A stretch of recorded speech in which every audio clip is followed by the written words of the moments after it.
লাইফে তো সিয়াপ্পার শেষ নাই, ঝামেলার শেষ নাই, বাসের শেষ নাই। সো আজকে বাস খেতে চলে আসছি শিববাড়িতে, এখন খাবো বাস, ঠিক আছে? তো মোমোস অর্ডার করেছিলাম, এখানে নানান টাইপের একদম ছোট কাপে করে মোমোস দিয়ে থাকে, যেটা প্রাইস অনেক রিজনেবল। সো ভাবলাম যে ট্রাই করা যাক। আর এত ফুড ব্লগার্সরা এত ভালো ভালো রিভিউ দিয়েছে যে আমি তো ভাবলাম কি না কি, ভাই রে ভাই আজকে খাইতেই হবে। আর এখানে এই যে ফায়ার করা টাইপের একটা পিৎজা, সরি কুল্লার পিৎজা নিয়ে তো প্রচণ্ড ভাইরাল বর্তমানে। সো সবাই বলতেছে খুব মজার খুব মজা, তো আমিও ভাবলাম কি মজা সেটা দেখা যাক।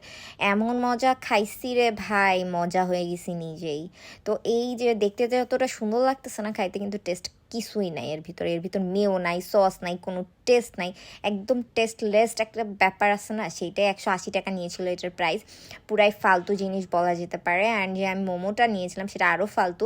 পাশাপাশি দুইটা সব থেকেই নিয়েছিলাম, এটা আমি জাস্ট একটা খেতে পেরেছি, তারপর আমার মনে হয়েছে খেয়ে আমি হসপিটালে যেতে চাই না, বাথরুমেও যেতে চাই না, সো ইটস ওকে, বাদ দিয়ে দিই।